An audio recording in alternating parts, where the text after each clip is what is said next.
All right, so it's 5:02. I think we can get started. And welcome everybody to our special quarantine edition of Town Hall. I hope you enjoy my Beethoven hair in the humidity here in Ithaca, New York. With us today, we have President John Gibralter, Marie Carroll, who's our incoming chair of the Board of Trustees, Cindy Speaker, our provost and dean of the college, Charles Kenyon, our interim dean of students, Gerard Turbide, our Vice President of Enrollment Services, and last but not least, Larry Jerome, our Vice President of Advancement.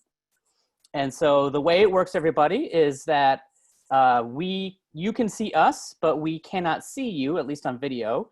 When it comes time, I'll give you some information on how to ask a question in the chat. We also have a few questions that were submitted in advance. We do have over 400 people signed up at least to attend, and we have a lot of alumni and alumni, parents, faculty, staff, and other friends joining us.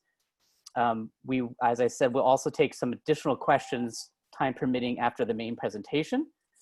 To submit a question, you can do it within the Q&A here. I will be taking a look at it, but since we do have several hundred folks watching, we simply just won't be able to get to every question, but we will certainly do our best. And with that, I will turn it over to President Gibralter.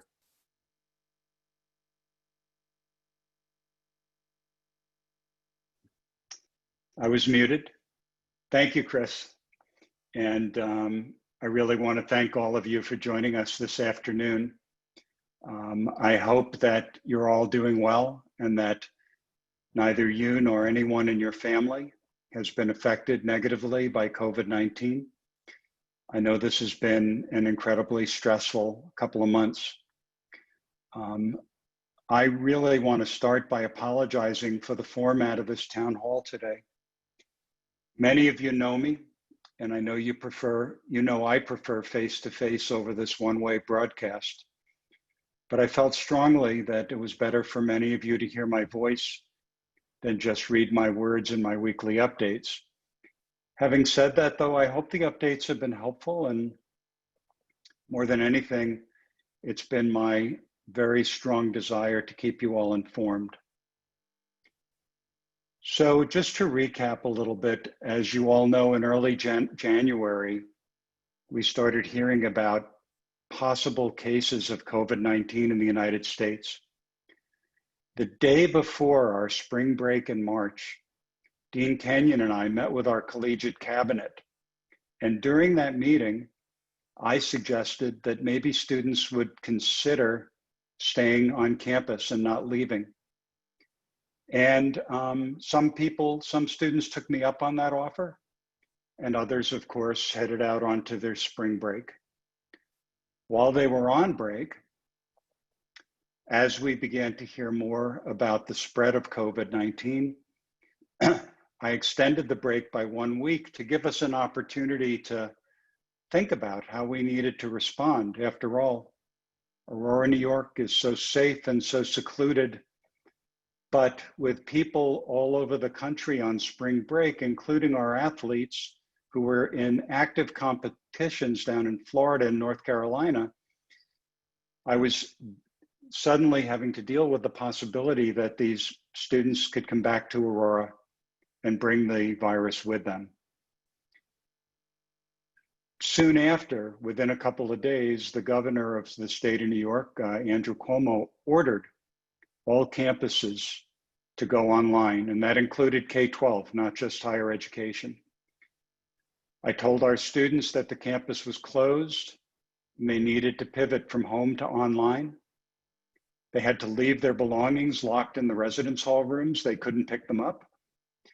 And we then embarked on a journey of having to mail home computers, having to mail home textbooks, and doing something that was so unusual for Wells College, where our faculty are so reliant on face-to-face, person-to-person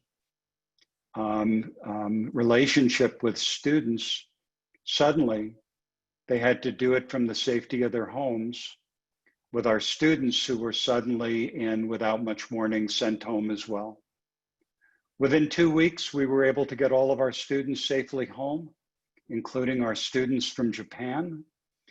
We were also told that our faculty and staff had to leave campus and that they could only come to campus if they were providing an essential service to fulfill our mission. So that included delivering mail, inputting payroll, and for some of the folks in our advancement office, coming in every day because of their desire and ability to reach out to all of you for your help and support. We've been working at home now for over 100 days. I think that probably most of us are going stir crazy. For those of you that had an opportunity to see our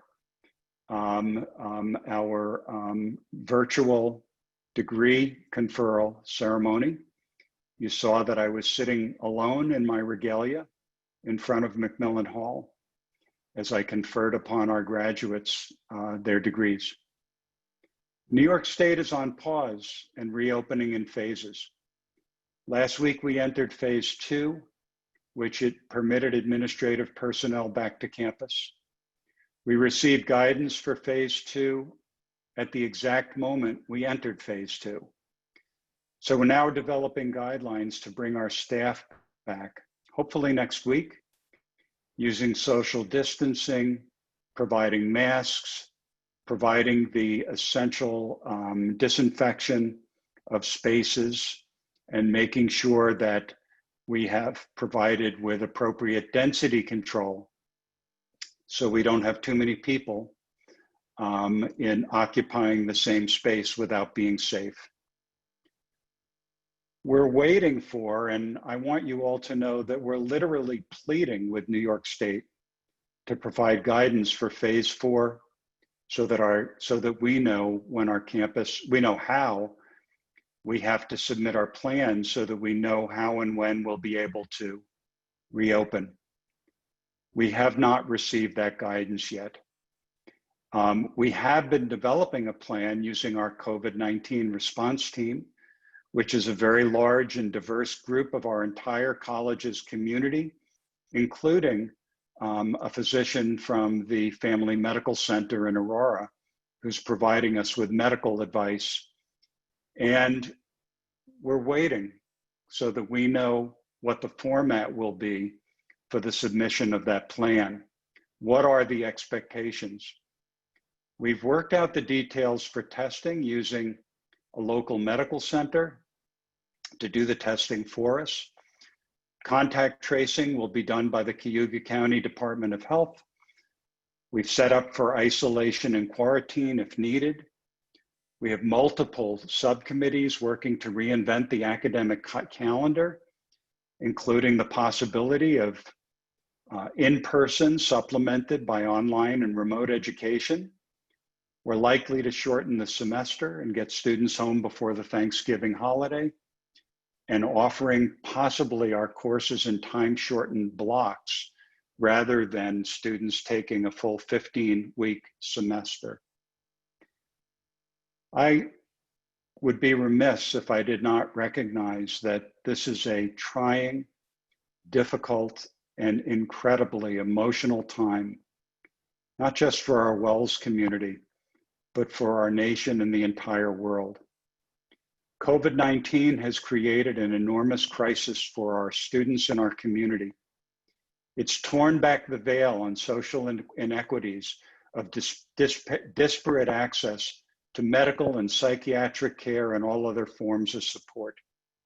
It has also made evident to us the reality of families who were not expecting their child to be home and have had to face the financial burdens of access to food and access to technology, where there may be multiple children in the same family, including parents, having to access the same computer and the same Wi-Fi network in order to complete their schoolwork and their jobs.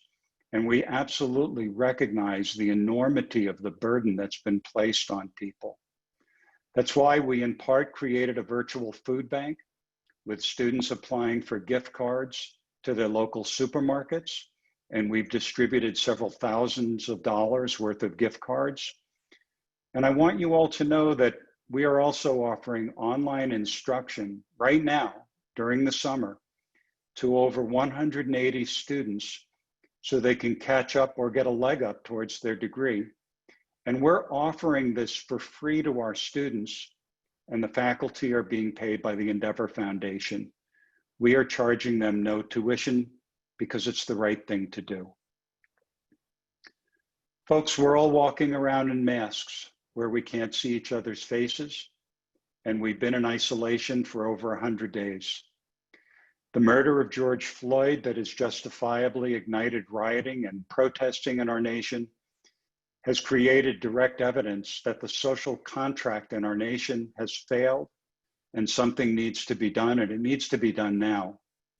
In a few minutes, Dr. Kenyon will discuss some of the things that are being done at Wells, even now during the summer when our campus is closed. Just before the pandemic broke, we dedicated our new Center for Cultural Humility in Main Building. We had a ceremony, but it was really only the beginning of long-needed and long-awaited transformation.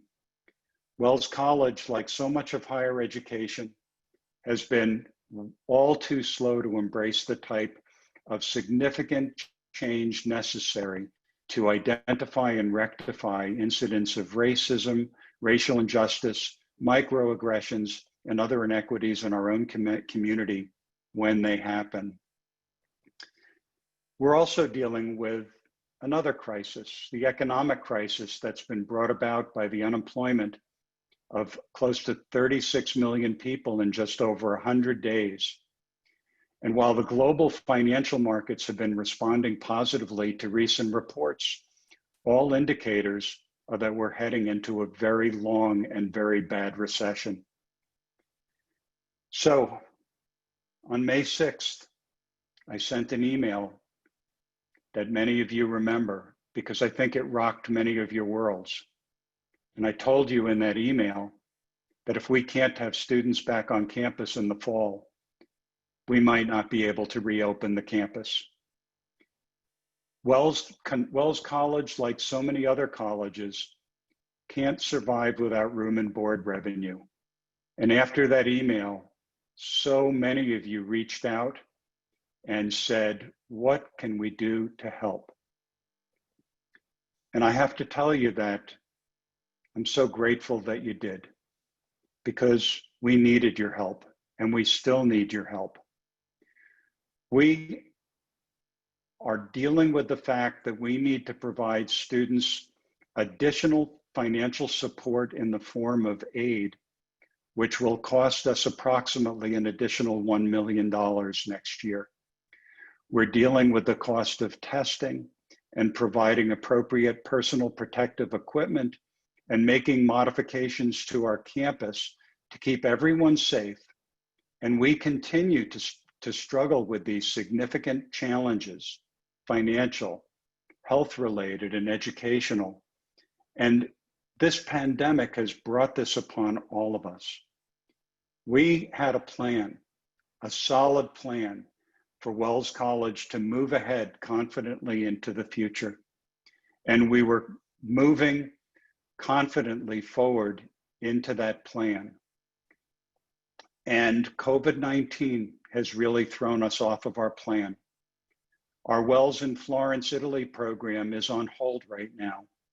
That program generates several $1 million worth of revenue to the college. And we don't expect to be allowing students to go back to Florence, Italy in the fall, possibly not even in the spring. So I think you can see why when I said to all of you, we need to raise $7.5 million by June 30th. Some of you said, why? How can that be? It's to meet the cost of additional aid that we need to provide our students. It's in anticipation that students might decide not to come back to college right now. It's in anticipation of the modifications we need to make to our campus to be able to get through the potential spread of this virus. It's to help us to continue to pivot from in-person to online education. The list gets longer and longer. We needed to raise $7.5 million by June 30th. I'm proud to say that we've raised $2.2 million as of today. That is truly remarkable. And for those of you that have made a gift, thank you, thank you, thank you. And I am so grateful, not just on behalf of our faculty and staff, but mostly on behalf of our students. You know, when I look at our many alums and I see the incredible lives that they've led, successful in every area of our society, business, law, medicine, the list goes on and on and on. It affirms for me why Wells needs to succeed, because we have many generations to come of young people who I want to be able to have the same impact on our world that all of you have had on the world today and since you graduated from Wells. So I'm saying to all of you with my heart, and others are going to speak to you as well, we need your help. If you've made a gift, thank you. Think about making another gift. If you have not yet made a gift, we need your help now. We are literally 20 days away from June 30th. Why do we need to make a decision around the beginning of July? Because we have students and we need to let them know what their future holds. And to date, I've told them that we're going to welcome them back to Aurora in the fall. That's our plan, but we really need your help. So with that, I'm going to stop talking. I realize that this format is not really conducive to conversation. I see some of you are posting questions in the chat. Others have gone into Google and have been posting questions prior to this chat. I know that we can't possibly answer all of your questions today, because for me to be reading your questions and trying to respond, I wouldn't be able to take the time to speak with you right now. So we're going to set this up again. We're going to work on ways that we can perhaps answer your questions, both in person and in writing. But more than anything, I wanted to reach out to you today so you could hear my voice. I wanted you to hear how sincere I am about my love for Wells. I wanted you to hear how hopeful I am for the future. And I wanted to tell you in no uncertain terms that we need your help. And with that, I'm going to turn it over to Dr. Kenyon, who's going to talk a little bit about some of the work that the Student Affairs staff has been doing to help support our students since the campus was closed in mid-March. Thank you all. Thank you, President Gibralter. And it has been quite a journey for our students, being uprooted from their loved home at Wells and being sent back to their mostly loved homes where they were finding some escape from coming to Wells. But it was a transition that needed support. We arranged for students to be able to receive mental health counseling and support through the Community Medical Center, through a telecounseling service. And we're continuing that into the summer, and to make sure that students have those services throughout the summertime as they make their plans and decisions about their futures. I've been working with the Upstate New York College Collaboration to extend the telecounseling services, to try to work with other firms that are doing this same service to see if we can increase the diversity of our counseling pool that we need to have for our students. So we're hopeful that by the fall term, we'll have a more diverse group of counselors available through telecounseling to help students. We've offered weekly conversation sessions, virtual conversations with students through the Equity and Inclusion Office led by Lynch. Those are sessions that were held with students to just share their concerns and experiences. We held say it with your chest conversations with students to help them talk about the real frustrations they might be having, either with their academics or their social life. We held podcasts, and most recently, we've been working to help students cope with the response nationwide taking place following the murder of George Floyd. Andre and some faculty and trustees and student leaders have organized healing and action weekly virtual sessions to talk with students of color about the reality of racism and their own personal experience, both at home and at Wells. They've also organized a Breaking the Silence weekly virtual conversations, mostly for white students who want to understand how they themselves contribute to sustaining racism and ways they might prevent that. President Gibralter mentioned the hallway for cultural humility and other activities like the virtual food pantry that were created to help support students. So we are looking for many different avenues to help students be successful in this time of disruption. And so some of the things we've done to extend our resources, the college applied for and received a collegiate science and technology enrichment program that is aimed at increasing the retention and graduation of minority students in the STEM fields, and that was received and will be available for the next 5 years to help support students in the health sciences. We applied for the TRIO Student Support Services grant from the U.S. Department of Education. That's aimed at increasing retention and graduation rates for students from low income, first generation, or from having disabilities so that they can be successful in completing higher education. That's a $1 million grant over 5 years that we're waiting to hear on the status of its funding. So there's a number of efforts underway to support our students now and in the future. We look to partner with the alumni. We are already working with the Alumni Association to contact students who haven't registered for the fall term, to have conversations with those students and see how we can help them make decisions about their future plans. We would welcome the involvement of alumni in recruiting faculty and staff for our diversity hiring goals. So as we get our notices of vacancy as they occur, we certainly would welcome alumni involvement in promoting Wells as a place for people that you may know to come and work. We welcome alumni who could volunteer to speak with students. You've got your own areas of expertise. Everyone's now familiar with Zoom meetings. Maybe you could come to a Zoom meeting in the fall and talk virtually with the students about your experience at the college, your experience in life, and how you might offer some guidance for them. Perhaps you want to mentor individuals. You could be connected with students and just have some conversations and offer them support. We look forward to partnering with alumni in these and other ways that students and alumni might identify.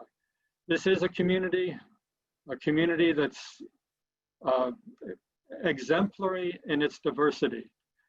When I came to Wells, I was so impressed by the extent of diversity that we have here and the great opportunity for using the cultural richness of our community to embrace learning, embrace understanding, and work together to promote the values that we promote in our liberal education. So those are some things we're working on and look forward to continuing to work with you going forward. Thank you, Charles. And I also wanted to add that over the past couple of weeks, Dr. Kenyon and his team have been able to invite students back to campus by appointment so they can finally reclaim their belongings from their residence hall rooms. And it's been done with masks and gloves and social distancing and only one person at a time in an elevator. And it's been an all hands on deck effort by our physical plant staff, campus security, student life, and greatly appreciated for the effort that was made.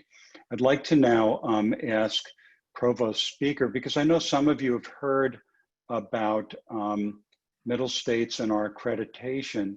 So I'd like to ask Provost Speaker to talk a little bit about Middle States and accreditation. Sure. Good evening, everyone. I wish I could see you rather than talking to myself and the Brady Bunch here. So in terms of where we are with our accreditation cycle, as you know, we finished our self-study last year, and in the spring of 2019 had our site visit, and we knew when that team left Aurora that we were likely going to receive a negative action, especially regarding our financial situation. And that's indeed what we heard at the end of June of last year, was that we were being placed on probation and being asked to provide a monitoring report by December 1st of 2019, which would be followed up by a small team visit also in December of 2019. We submitted the report. We had a small team visit. I think it was on the last day of finals, if I'm not mistaken. And while the visit went well, the team members expressed continued concern regarding our financial situation. They did remove some of the restrictions or negative items in terms of what they had found previously in the original action, but found us still not in compliance with Standard 6, which is a financial responsibility and planning standard, and really is about our ability to be sustainable as an institution. When the commission took action on us in March, they continued us on probation. We got that notice right as we were dealing with COVID-19 hitting New York State during that spring break week. They asked us at that time for a updated monitoring report to be submitted by September 1st. And they also asked us to provide teach-out agreements at the same time. That September 1st deadline has been extended for that monitoring report to December 1st. However, since President Gibraltar's announcement, so to speak, of our situation, that if students aren't back on campus, we would be really unable to continue to exist, which caught the press, not only in central New York, but across the country, which caught the eye of Middle States. And so they have asked us to provide them a supplemental information report by June 30th, as well as submit teach-out agreements to them also by June 30th.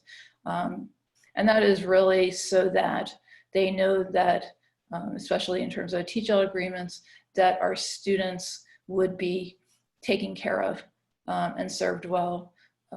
Keeping in mind that these days, in terms of accreditation, regional accreditors are really seeing themselves much more as consumer protection organizations rather than ensuring academic excellence, right? We definitely were found last spring to be providing an excellent educational opportunity for our students, and they had no concerns there in terms of the quality of a WELS education, and it continues to be what it has always been, a quality education, but their concern is with our finances. So I'm currently working with a number of institutions to develop teach-out agreements with them at this time because they are in the works. I really can't talk specifically about them in terms of the nature of the institutions, but know that I'm working hard to ensure that for each of our continuing students, should we need to implement a teach-out agreement, that the best interests of our students are served and that they are not harmed in terms of progress to their degrees.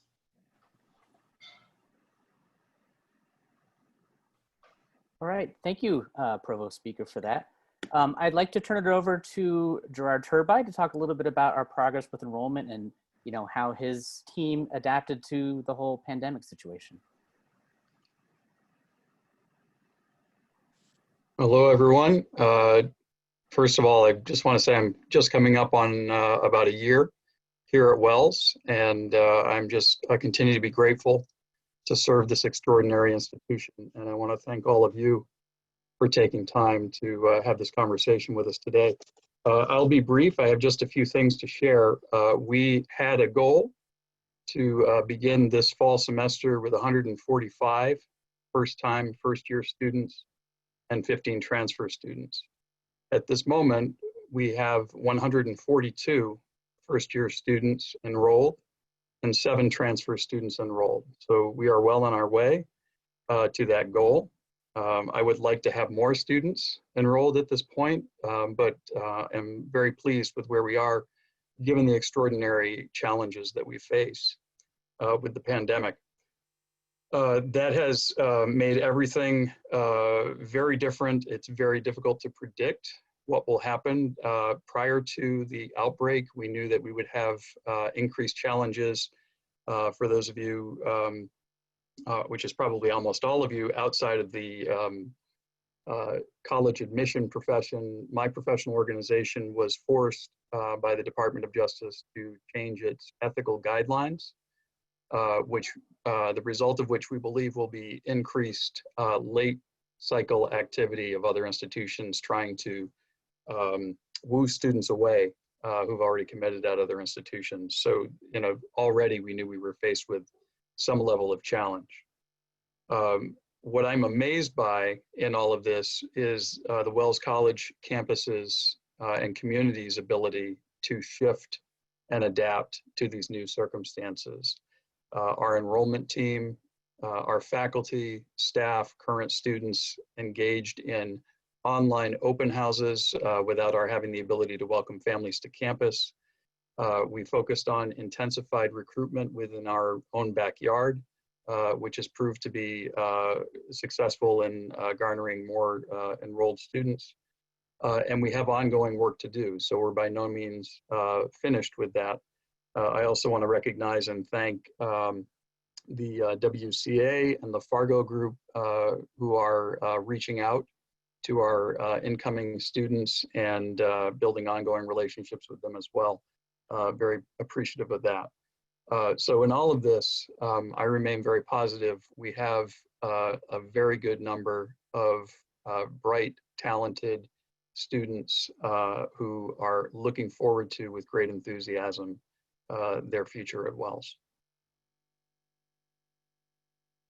Thanks, Gerard. I just want to hop right back to Cindy just for a moment because several folks have asked for a brief explanation of what exactly is a teach-out agreement. So any time an institution, and it's not just an institution who may no longer continue to exist, you do teach outs for your own students when you decide that you're not going to continue a major, right? You allow the students currently in that degree program to complete their degree, and you figure out within your institution how to do that. A teach out agreement with another institution is basically the result of if an institution isn't continuing to exist, so it can't do the teach out itself, of working with another institution that has a program similar to your own. And then there is a mapping of the curriculum so that students can easily transition into that new institution to complete their degree. Teach out agreements typically also involve allowances for waivers of certain academic requirements that an institution may have. For instance, if a college has a 2-year residency requirement, that they must earn 60 credits in order to earn their degree. Institutions will often reduce that to be a 30 credit so that a student can complete in a year. I mean, that's what we have done ourselves when we have taken in students from institutions that have either closed or were going to close. And it's something also that, if you didn't say this already, that the Middle States Commission is requiring more and more colleges to do just on a regular basis. Is that correct, Cindy? Yes, it is. And it's really, especially in the Northeast, Mhm. not just with the Middle States Commission on Higher Ed, but with the New England one as well, because of the number of small institutions within our regions, and seeing more and more of them close their doors.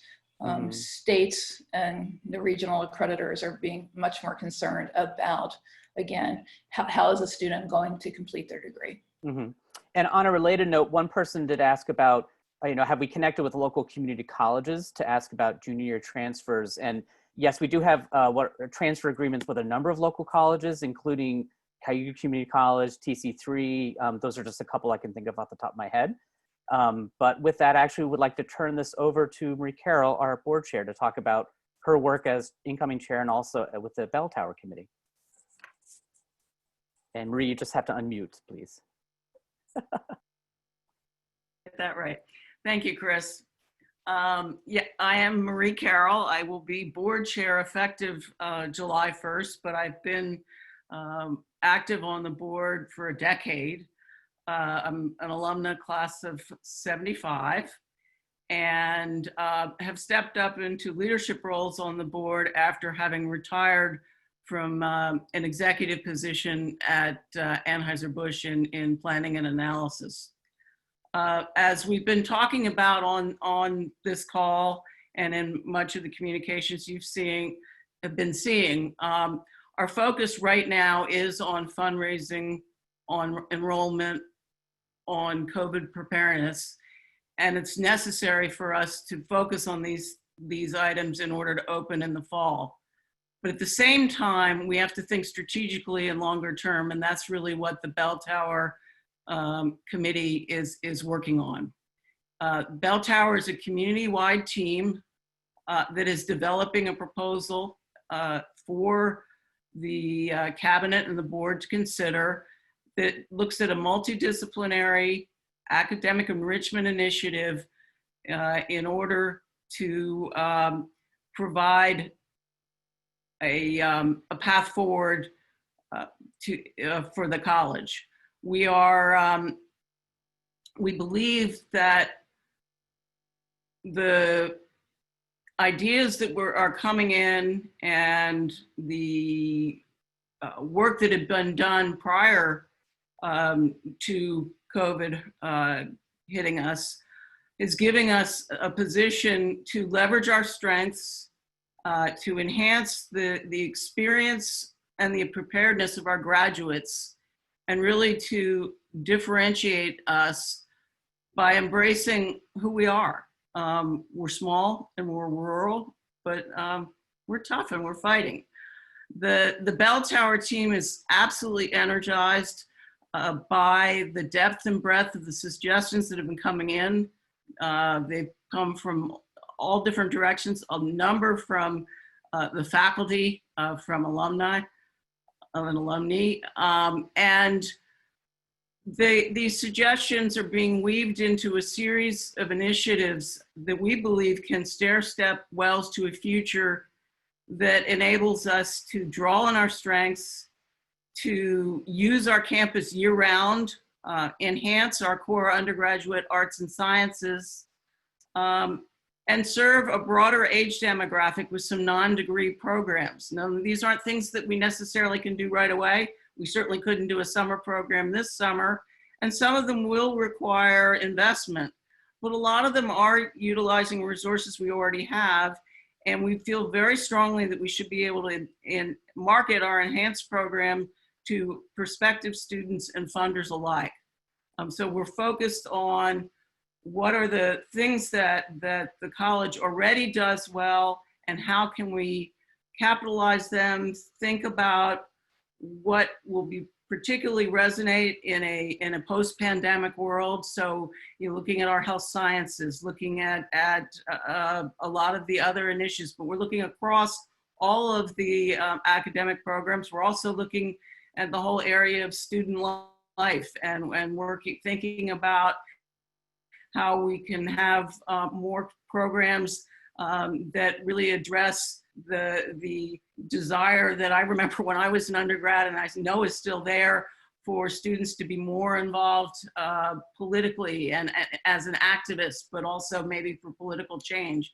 So we're working on a whole variety of things that, assuming that we're able to bridge our needs, get the cash in that we need, we're going to foundations to try to get that cash in. We're working with alumni. You've seen the multifaceted fundraising program that, quite frankly, we're reaching out to all of you to help us collect from classmates and from other areas. So again, it's, you know, a piece of it of the near term, we need the cash in, but longer term, we do have a vision that can build on our strengths, and Wells has many, many strengths. I think the alumni know this as well as anyone. I am who I am because of my Wells degree and what it was able to do for me, and we're still doing that for this current generation of students, and we want to do it for the ones that are enrolling, and that's why we're all here doing this as hard as we possibly can. And I'm very excited about the suggestions and the richness of what we're seeing in terms of adding to our already strong plan. So it's not a sea change, but it's taking what we're very good at and making it just a little better and marketing it more. So that's where we're seeing Bell Tower at the moment. Great, thank you, Marie. And I also want everyone to know, I'll put this link in the chat, but there is a page on our website about the Bell Tower Committee. You can see who makes up the main committee and who's on each of the 4 subcommittees. Each of those 4 subcommittees has a lead. And as I said in the chat, you can send them your ideas and questions through our email address. It's just wells-now @wells.edu. And again, I'll put the URL in the chat for the webpage. We did have some questions, President Gibralter, about, I know you touched upon this a little bit, but some folks have asked about the time frame for, I guess this could be either for President Gibralter or Marie, you know, the time frame for kind of moving forward this summer and making a decision about the fall semester. So that's a good question. And excuse me, I've been on Zoom calls since 8:30 this morning. We are gathering a lot of data right now. And part of that data is how much money we're able to raise through our campaign. Part of the data is how many new and transfer students we have coming in the fall. Part of the data is how many returning students have registered to come back to Wells. And right now, the answer to the enrollment question is that we have over 400 students who have told us they would be here in the fall. What we don't know is how many will actually show up, right? And how many will return. And that's a question that is dependent in part about COVID-19, what the financial status of our families are, how much the institution and our alumni are able to support them. And so I think you can see that I was on a phone call, on a Zoom call just before this call with the presidents of 12 small liberal arts colleges throughout the country, New England, out west, Prescott College in Arizona, with a foundation in New York City. And they're all asking the same questions that you all are asking us and that we're asking of ourselves. We don't know yet what's going to happen. We don't know how many people are going to come to college. We have the incredible benefit at Wells that about 12% of our annual operating budget is provided to us in unrestricted giving by our alumni. When I tell people that one fact, they are totally and completely blown away, because alumni generally are not generous in terms of unrestricted giving. Most alums who give to their colleges give to endowment. That's another question. What about Wells's endowment? Well, we have a $20 million endowment that generates about $1.7 million a year. in interest at a 7% draw. So, that's a good thing, and it is some security for us. But, it's through our campaign, we've tried to increase our endowment, and we have a little bit. But right now, remember that endowments are contingent upon what's happening in the stock market and in the bond market and in the real estate markets. And so we anticipate that the market value of our endowment will go down in the next 12 months. And when the market value goes down, then so does the amount of money that it actually generates to use for student support. Another big deal that I want to mention to you again is that our Wells in Florence program. So before the pandemic, we actually were doing a search to hire somebody at a much higher level to really help us to build the Wells in Florence program. We have a generally very strong enrollment in the spring, not such strong enrollment in the fall, and we're hoping to build it out across the board. And since the pandemic and sending everyone home, and with the fact that Florence, Italy itself closed, we decided we needed to sit and wait and see what happens. But revenue generated by that Wells in Florence program is about 15% of the college's operating revenue. So, pledges are as good as direct cash gifts. Anne Marie, thank you for asking the question. If you can't make a cash gift right now or a commitment right now, then please, a pledge for the next year would help. We need to get as close to 7.5 million as we possibly can as the board ponders all of the data and makes their decisions sometime soon after June 30th.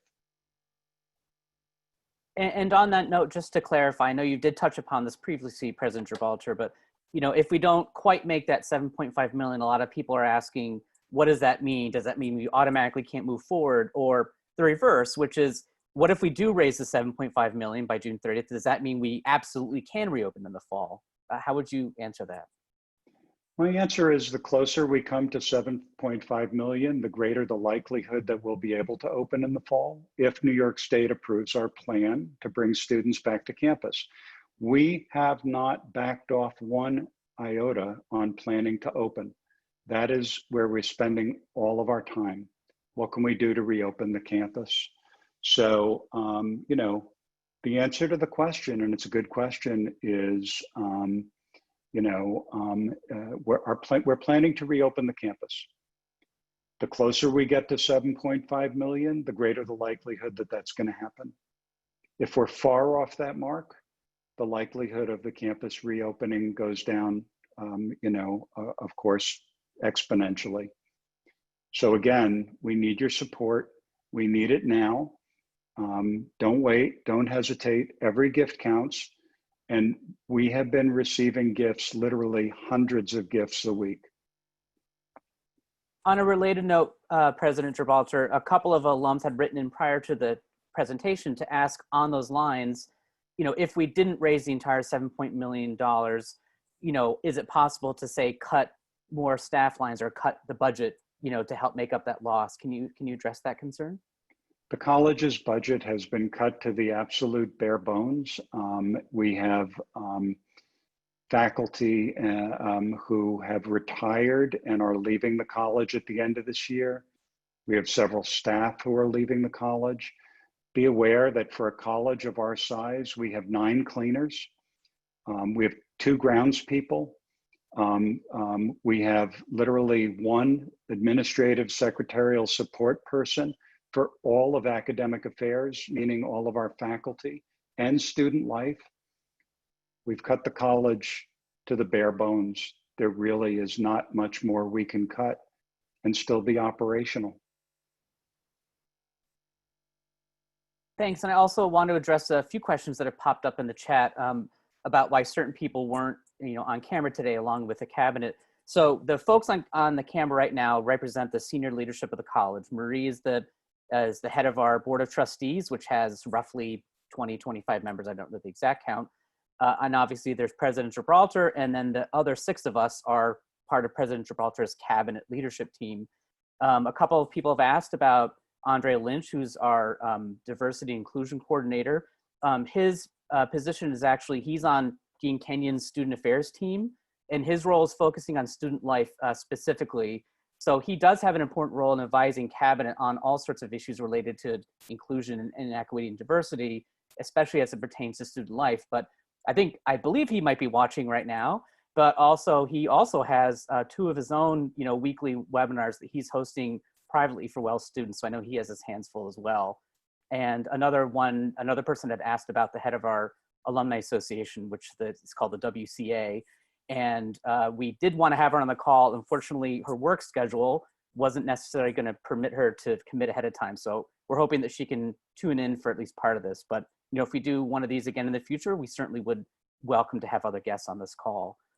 I wanted to move to another topic a little bit and talk a little bit more about the pandemic's effect on reopening for the fall and what it means for our students and our staff. I know we have touched upon that a little bit, but Dean Kenyon, can you maybe just talk a little bit more about your role as chair of the COVID-19 response team and the structure of that group, how it's meeting and what its ultimate goal is this summer? Happy to, Chris. Now the college is right now working on the phase 2 reopening plan for administrative offices, according to the guidelines required by New York State. And with those guidelines, we're going to be creating the plan that allows people to return to campus safely. Our aim is to keep the community safe. And so we will make sure that we are following best practice to do so.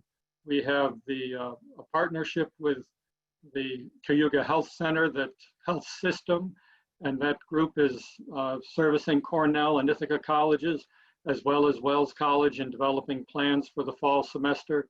And so they're going to be instrumental in making sure that we have a safe, medically informed plan for screening and testing and tracing individuals who may become COVID positive, and ensuring that our residence hall housing practices meet the requirements, as well as the sanitizing and food service and delivery practices. They're all going to be having to follow new behaviors and requirements, and we're organizing all of that information for the community right now. Certainly what you've seen in the public, masks and social distancing, will continue to be the case. We've put stickers in the seats of all the classrooms indicating which seats are socially distant from each other, and removed the chairs in between so that we can see what our capacity and what our seating plans in the classrooms will be. So we'll be setting up all of these guiding devices so that people know how to behave appropriately. We're working with our students, student leaders and student government to think about how to plan social activities with social distance. And so they're consulting with us to help us think through both virtual activities, but also the kind of in-person odd even events that have social distance associated with them. So I'm trying to visualize the socially distant dance-off come this fall, or the other activities that are going to be taking place that the students will help us design. The academic plan will be developed by the academic area. Cindy has more information about how the course and calendar plans are being developed. Perhaps she would offer some information about that. So the academic planning subcommittee of the COVID response team is working on a number of recommendations to provide to the fuller team. Next week, we also hope we receive the guidance from New York State so it can inform what we are recommending. We're exploring being able to obviously ensure health and safety of students and faculty, but also recognizing the need for flexibility for everything related to the academic program and delivery of it in the fall. So that will be including most likely a modified calendar. It will be including the opportunity that if a faculty member or a student needs to engage remotely, that's a possibility. It'll include basically contingency plans for courses should something happen to faculty members. We're working on facilitating faculty thinking about course development in different ways, and really deconstructing their courses to reconstruct them, to focus really on learning objectives important for the students. And we're also really very mindful that the Wells campus for quite a number of our students is the safest place for them to be.